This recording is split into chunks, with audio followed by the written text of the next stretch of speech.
favor. Ya teníamos a México. ¿Podrían dar la palabra a México, por favor? ¿Me escuchan? Sí, muy bien, embajador de la Fuente. Gracias. Muchas gracias. México felicita a Argentina por la presentación de su informe nacional voluntario y también por el gran esfuerzo que están realizando para avanzar en los objetivos del desarrollo sustentable en medio de complejidades que no son sencillas y que precisamente por eso se reconoce el esfuerzo. Coincidimos plenamente en que uno de los aspectos más importantes de la Agenda 2030 es precisamente el compromiso por no dejar a nadie atrás. En ese sentido, nos gustaría preguntar cómo está la Argentina atendiendo la inclusión de personas con discapacidad en sus esfuerzos por promover el acceso a la educación equitativa y de calidad. Muchas gracias. Muchas gracias a usted, embajador. A continuación, no sé si ya tenemos a Paraguay en línea. Si no, no lo veo. Si no es así, pasaríamos con el embajador Agustín Santos de España. Embajador de España, Agustín Santos, tiene usted la palabra, por favor. Embajador Sandoval, es evidente, primero de todo, felicitar a la Argentina por la presentación de su brillante informe. Las mujeres han estado al frente de la lucha contra la epidemia de COVID-19, han sido las que han llevado la carga principal en este esfuerzo colectivo y es evidente que la igualdad de género y el empoderamiento de las mujeres están en el corazón de la Agenda 2030 y la consecución de los objetivos de desarrollo. Mi pregunta es en qué medida la Argentina ha situado esta problemática en el centro de la elaboración de su agenda, cómo ha participado en ella la sociedad civil y qué espera poder avanzar en este terreno. Muchas gracias. Muchas gracias a usted, embajador. Daríamos la palabra a la delegación de Paraguay para que formule su pregunta. Veo que ya reaparecieron. Es el problema con estas conexiones, pero ahí vamos, más o menos. Paraguay, por favor.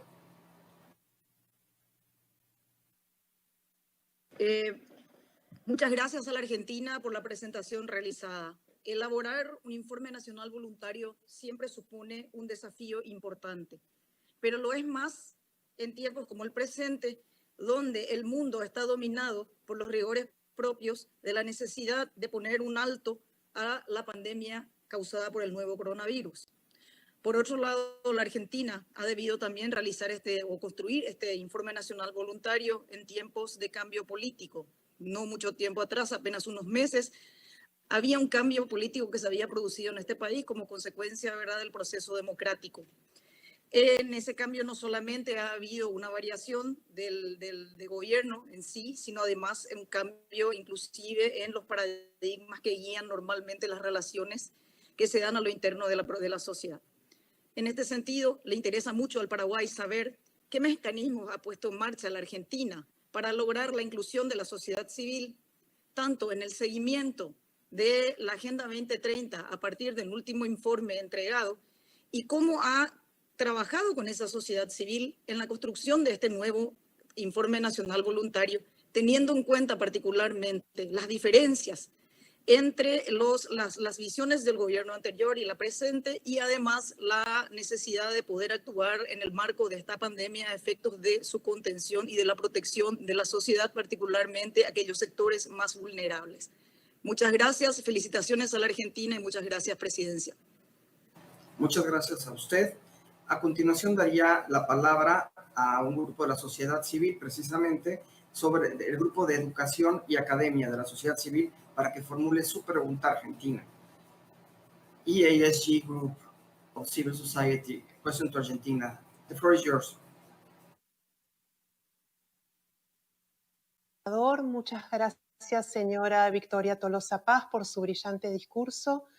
Dado que nos encontramos en una situación de emergencia socioambiental, educativa, económica y sanitaria, nos gustaría saber cuáles son las principales medidas que el país está tomando para asegurarse la inclusión de las poblaciones en situación de mayor vulnerabilidad, en particular las poblaciones sin vivienda, campesinas, en contexto de encierro, con discapacidad, adultas mayores, indígenas, migrantes, mujeres, madres, padres adolescentes, trabajadoras del hogar, ambulantes, personas trans y trabajadoras, trabajadores sexuales, entre otras. ¿De qué manera se asegura el regreso a la escuela, incluyendo la plena implementación de la educación sexual integral y la educación para el desarrollo sostenible? ¿Cómo va a garantizar el acceso a los servicios de salud mental, salud sexual y reproductiva, incluido el acceso a métodos anticonceptivos, a la ILE y la sanción de la IVE?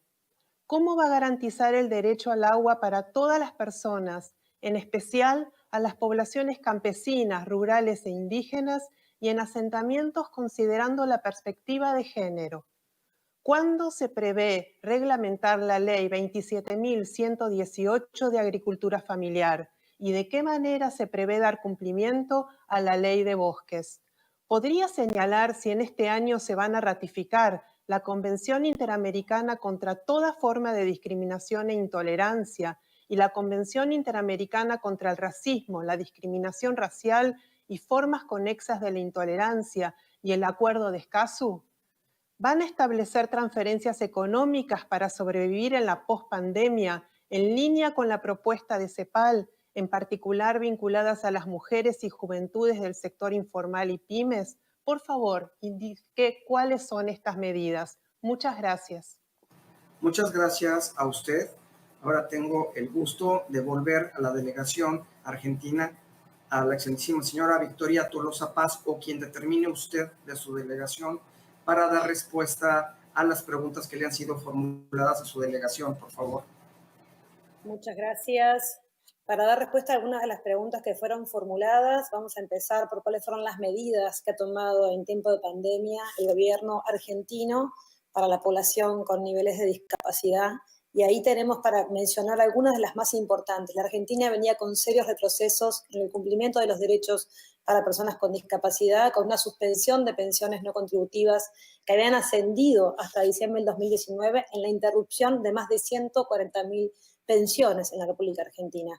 Hubo un cambio de gobierno y un cambio de la mirada sobre el acceso a los derechos a las personas con discapacidad, el derecho al ingreso fundamentalmente, y hemos entregado más de 30.000 pensiones en el cambio de lo que fue el certificado médico digital.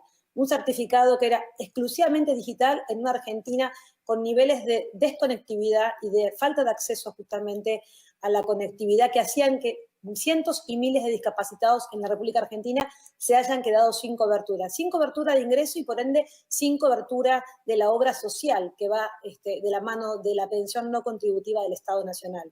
En tiempo de pandemia se ha hecho un esfuerzo muy grande desde el sistema educativo para, como dije hoy, mientras está en la Argentina el ASPO, el aislamiento social preventivo y obligatorio en todo el territorio nacional, se ha implementado una modalidad inédita en la República Argentina de educación a la distancia, lo que llamamos la plataforma de Seguimos Educando en todas sus modalidades, tanto en la televisión pública como en el canal Encuentro, como en el canal Paca Paca, y por supuesto, entendiendo estos niveles de desigualdad, también de manera física y presencial se han acercado dispositivos con los cuadernillos en todas las etapas educativas, empezando por la etapa inicial, primaria y secundaria, y este gran componente de la educación sin interrupción en la República Argentina, por supuesto que incluye a las personas con discapacidad. Pero también, como conté hoy, hemos elevado el bono para las personas con discapacidad. Las pensiones no contributivas en la República Argentina han sido las primeras en recibir el bono, ni bien comenzó la etapa del aislamiento en la República Argentina. También hemos instrumentado más de 285 millones de pesos de transferencias directas a talleres protegidos y a hogares en donde viven y residen personas con discapacidad. En materia de género, que fue una de las preguntas, la Argentina ya ha dado cuenta no solamente de que la política en búsqueda de la equidad y la igualdad de géneros y diversidad es una política activa. Hemos creado el primer Ministerio de la Mujer y la Diversidad en la República Argentina a partir del 10 de diciembre. Pero además acabamos de lanzar hace apenas 10 días el Plan Nacional de Lucha contra las Violencias de Género. La Argentina venía, además de sancionar hace 2 años la ley de violencia política y la ley de paridad para lograr la paridad en la representación de sus bancas. La Argentina tiene una agenda dedicada a la igualdad de oportunidades y a la equidad de géneros, pero para eso necesitamos construir una Argentina cada vez más igualitaria. Y cuando hablamos de igualdad, hablamos del derecho de las mujeres a poder percibir a igual trabajo, igual salario. Cuestiones que en la Argentina, por supuesto, no suceden y mucho menos sucedieron en tiempos de exclusión laboral como venimos padeciendo en los últimos 4 años hasta el 2019. Por eso la agenda de género pasa a estar en las prioridades de nuestro gobierno, como también, por supuesto, la prioridad de empezar por aquellos que no pueden esperar. A la pregunta de la sociedad civil, que es muy amplia, en realidad tiene varias respuestas, pero una sola en términos de cuál es la mirada de nuestro presidente. Empezar por aquellos que no pueden esperar y empezando por los sectores de alta vulnerabilidad social, campesinas, mujeres indígenas, hombres y mujeres desocupados, los excluidos, los discapacitados, en todo caso, todos aquellos que requieren de igualdad de la línea de salida en las oportunidades que debe garantizar un Estado. Esa es una propuesta concreta de nuestro gobierno y puede dar cuenta a lo largo de estos 6 meses de gobierno que ha empezado por los últimos para llegar a todas y a todos, o en todo caso, para ir de la mano de la Agenda 2030, de no dejar a nadie atrás. Ese es un compromiso que ya podemos dar cuenta como país en estos primeros 6 meses de gobierno, en un tiempo inédito y excepcional, con una pandemia que azota a la República Argentina y a la región, pero con una decisión política clara y concreta de volver a recuperar el Estado como el gran regulador y organización de la generación del trabajo. Que el trabajo en la Argentina vuelva a ser el gran ordenador de la vida de todas y todos. Le agradezco muchísimo sus respuestas. Con esto concluiríamos este ejercicio que, como han visto, es extraordinariamente estresante. Creo que habría siempre que tener un poco más de tiempo para estas presentaciones nacionales voluntarias. Es una tarea pendiente para todos. Realmente tenemos que reflexionar en este formato. Señoras y señores, excelencias, queridos delegados, hemos concluido así el programa de trabajo de este